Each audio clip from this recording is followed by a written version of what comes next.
ఈ సీజన్‌లో చాలామంది హైప్ ఉన్న కంటెస్టెంట్స్ ఉన్నారు. కానీ నిజంగా చెప్పాలంటే, డెమాన్ పవన్ ఈ సీజన్‌లో మోస్ట్ అండర్‌రేటెడ్ కంటెస్టెంట్. అతనిలో ఎమోషన్స్ ఉన్నాయి, నేచర్ ఉంది, కామెడీ ఉంది. కానీ డ్రామా లేదు, అరవలేదు, సింపతి కోరలేదు. అయినా కూడా ఒక స్ట్రాంగ్ ప్లేయర్‌గా నిలబడ్డాడు. డెమాన్ పవన్‌లో నాకు బాగా నచ్చిన మోస్ట్ ఇంపార్టెంట్ క్వాలిటీ ఏంటంటే, అతను వెనక్కి తగ్గడు. ఫ్యామిలీగా స్టేబుల్. అయినా ఎప్పుడూ సింపతి కార్డ్ ఆడలేదు. తనకంటే కష్టంలో ఉన్న వాళ్ళని చూసి నిజంగా ఫీల్ అవుతాడు.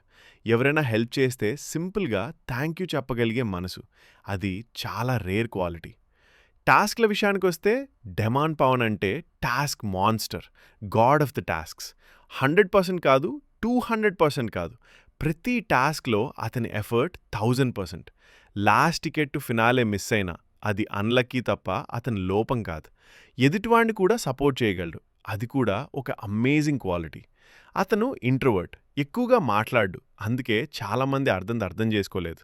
ఫ్లాస్ ఉన్నాయా? ఉన్నాయి. కానీ అవన్నీ నెగ్లిజిబుల్.